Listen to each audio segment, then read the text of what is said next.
बिस्मिल्लाहिर्रहमानिर्रहीम। अस्सलाम वालेकुम डियर स्टूडेंट्स, इस वीडियो में आप लोगों के साथ डिस्कस करूंगा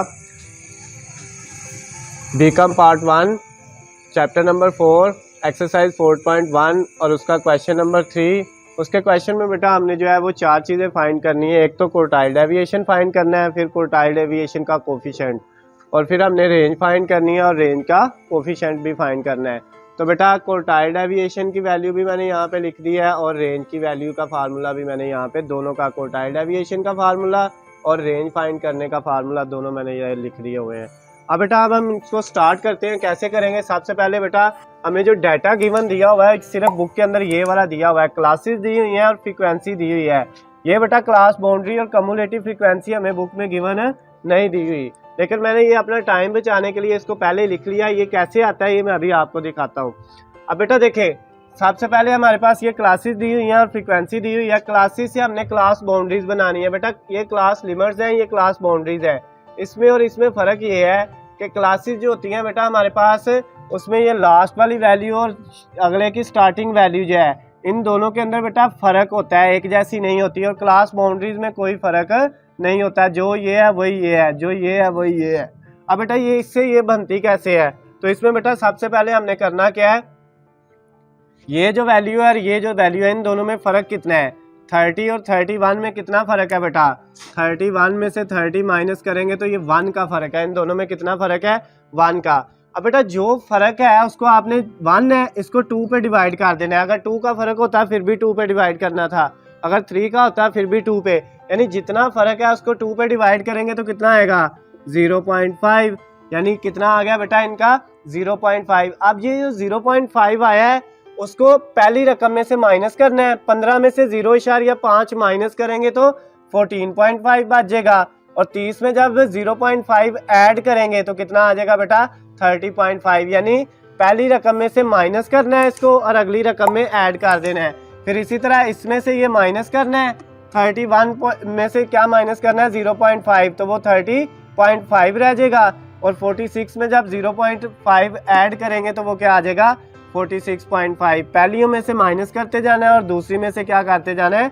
ऐड करते जाना है। तो इस तरह से ये हमारी क्लास बाउंड्रीज बन जाती हैं। कम्युलेटिव फ्रीक्वेंसी कैसे बनती है? CF, पहली फ्रीक्वेंसी को ऐसे लिख देना है, फिर ये जो आना है 23, उसके अंदर ये अगली वैल्यू ऐड कर देनी है।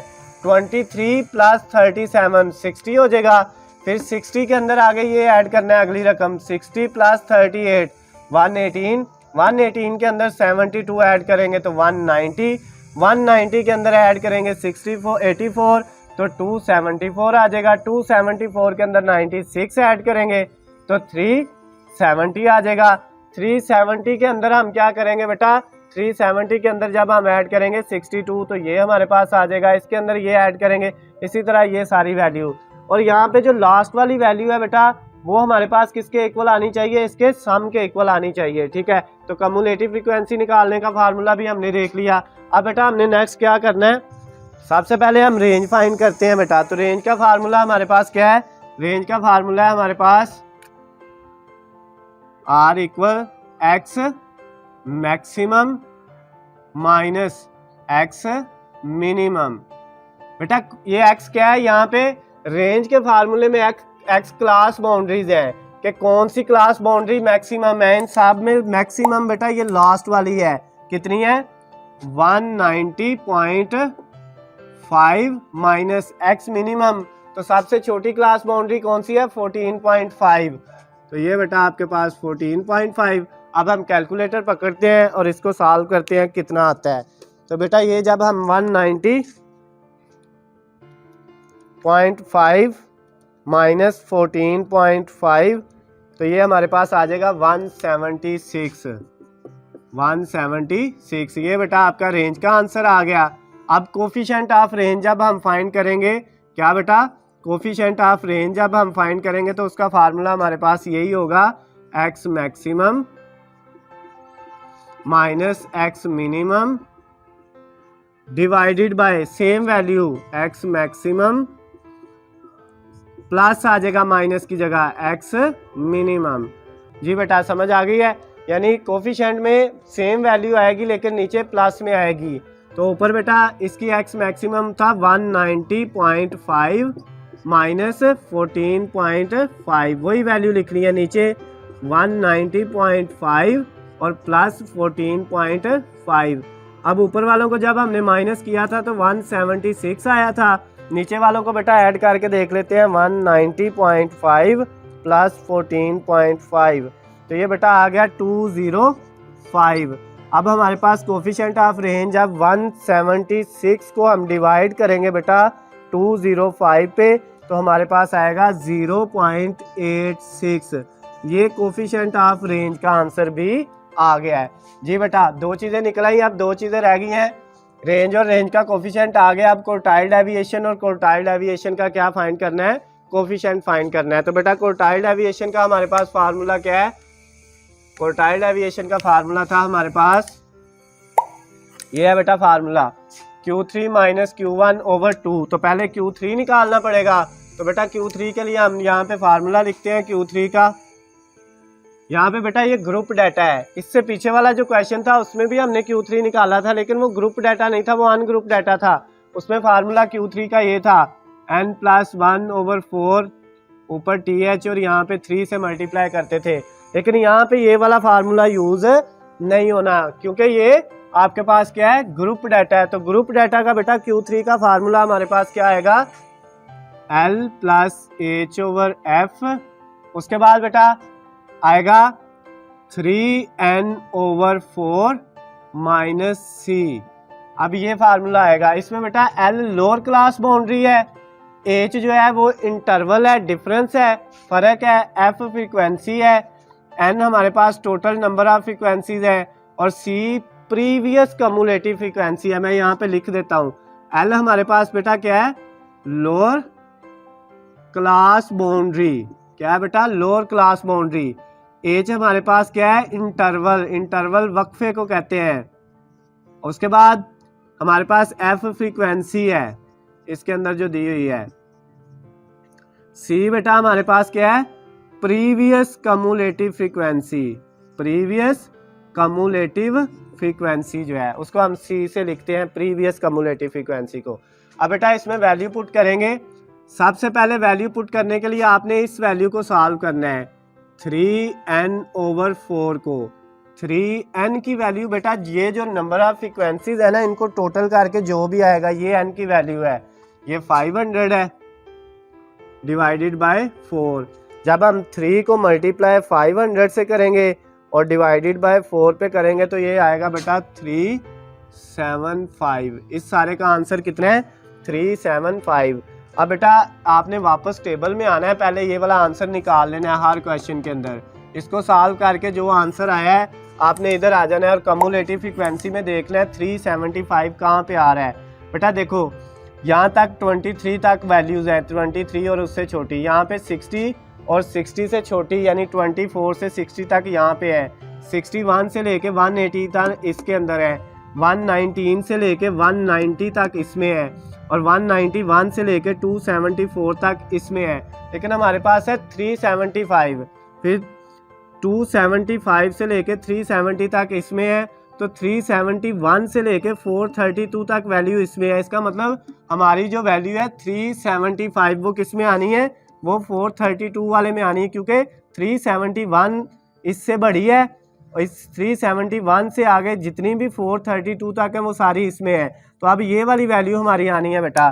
तो अब हमने क्या किया, ये जो वैल्यू आ रही है इसको हमने बेटा क्या कर लिया, यहाँ से अंडरलाइन कर लिया है ये। अब इसकी बेटा सारी वैल्यू उसमें पुट करनी है। इस वाले की लोअर क्लास बाउंड्री ये है 110.5, क्लास बाउंड्रीज ये लोअर है, ये अपर है। जो हमने वैल्यू ली है इसको देखा है, जिसमें ये वैल्यू आ रही है उसकी लोअर क्लास बाउंड्री कितनी है, 110.5।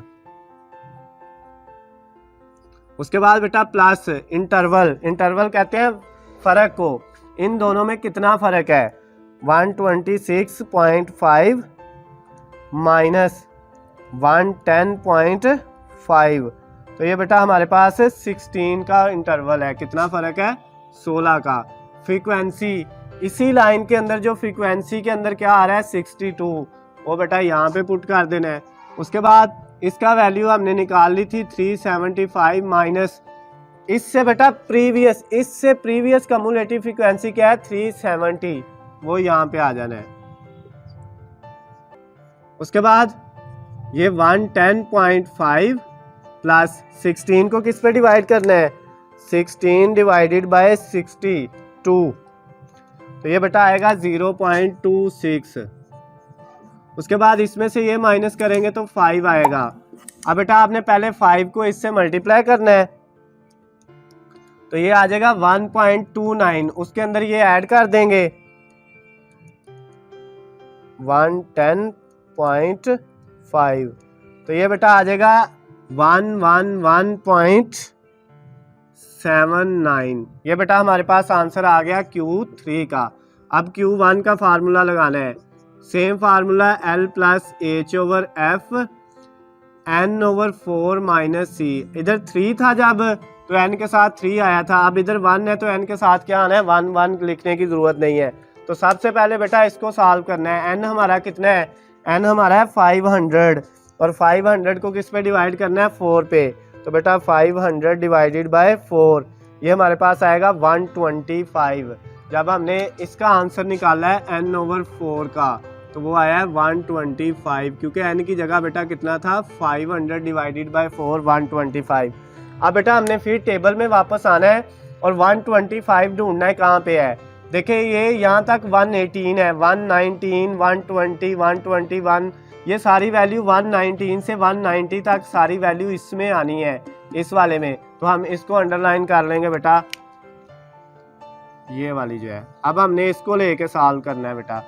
अब इसके अंदर जो लोअर क्लास बाउंड्री आनी है वो हमारी इस वैल्यू की आनी है 62.5, तो अब हमने यहाँ पे वैल्यू पुट की 62.5 प्लस इंटरवल बेटा इसका 78 में से माइनस करेंगे 78 माइनस 0.5 माइनस 78.5 माइनस 62.5, तो ये भी बेटा 16 ही आएगा। इसकी फ्रीक्वेंसी क्या है इस वाले की, ये है 72, वो लिख लिया।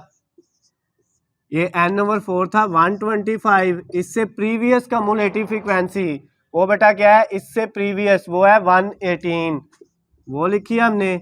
अब इसको बेटा हम सॉल्व करते हैं, ये 162.5 ऐसे ही आएगा प्लस इनको देख लें 16 को डिवाइड किस पे करना है 16 डिवाइडेड बाय 72, तो ये हमारे पास आंसर आ जाएगा 0.22 और इसमें से ये माइनस कर लेते हैं 125 माइनस 118, तो ये बेटा आ जाएगा 7। अब इसको इससे मल्टीप्लाई करना है 7 मल्टीप्लाई 0.22, तो ये बेटा 1.54 आएगा। उसके अंदर ये ऐड कर लो, ऐड क्या करना है हमने 62.5, तो ये बेटा आ जाएगा 64.5 सॉरी 04 ये आ गया Q1 का आंसर। अब बेटा हमने क्या निकालना था क्वार्टाइल डेविएशन, तो क्वार्टाइल डेविएशन का हमारे पास फार्मूला क्या होता है Q3 माइनस Q1 ओवर 2, ये वाला फार्मूला बेटा वो हमने यहाँ पे लगाया। Q3 की क्या वैल्यू है हमारे पास, Q3 की वैल्यू आई थी हमारे पास 111.79 माइनस Q1 की वैल्यू बेटा हमारे पास आई है 64.04 और डिवाइडेड बाय 2। अब इनको करें ज़रा माइनस क्या आता है 111.79 माइनस 64.04, तो ये बेटा आपका आया 47.75 और इसको डिवाइड किस पे किया 2 पे, तो अब इसको 2 पे डिवाइड करके देख लेते हैं हमारे पास क्या आंसर आएगा बेटा 23.80 आ जाएगा, सॉरी 88 आएगा। ये हमारा आंसर आ गया क्वार्टाइल डेविएशन का। साथ हमने क्वार्टाइल जैसे रेंज के साथ कोफिशिएंट ऑफ रेंज निकाला था, इसी तरह क्वार्टाइल डेविएशन के साथ भी हमने क्या फाइंड करना है कोफिशिएंट ऑफ क्वार्टाइल डेविएशन बेटा। तो इसका फार्मूला हमारे पास क्या है कोफिशिएंट ऑफ क्वार्टाइल डेविएशन का, वो है Q3 minus Q1 over Q3 plus Q1। जिस तरह रेंज के कोफिशिएंट का था वही वैल्यू ऊपर क्या थी माइनस और नीचे प्लस, तो इसमें भी वही वैल्यू ऊपर माइनस नीचे प्लस। Q3 की वैल्यू हमारे पास कितनी है 111.79 माइनस इसकी वैल्यू थी Q1 की 64.04 डिवाइडेड बाय सेम वैल्यू बेटा, लेकिन यहाँ पे अब प्लस आना है नीचे। अब ऊपर वाले का तो आंसर जब माइनस किया था तो ये आया था 47.75। अब नीचे वाले का देखते हैं क्या आता है बेटा, इनको ऐड करके 111.79 प्लस 64.04, तो ये हमारे पास आया है 175.83। अब बेटा इन दोनों को हम डिवाइड कर लेंगे 47.75 डिवाइडेड बाय 175.83, तो ये हमारे पास क्या आ जाता है बेटा, ये आ जाएगा 0.27। ये बेटा हमारे पास कोफिशिएंट ऑफ क्वार्टाइल डेविएशन भी फाइंड हो गया है। इसके साथ ही हमारा जो चैप्टर 4 था बीकॉम पार्ट 1 का स्टैटिस्टिक का, उसका बेटा हमने जो है वो क्वेश्चन नंबर 3 जिसमें हमने क्वार्टाइल डेविएशन और coefficient of quartile deviation find करना था, रेंज और कोफिशिएंट ऑफ रेंज फाइंड करना था, और जो डाटा गिवन दिया था उसको लेके हमने बेटा चारों चीज़ें फाइंड कर ली हैं। अगर किसी चीज़ की समझ नहीं आई तो आप मुझसे पूछ सकते हैं। अल्लाह हाफिज़, खुश रहे।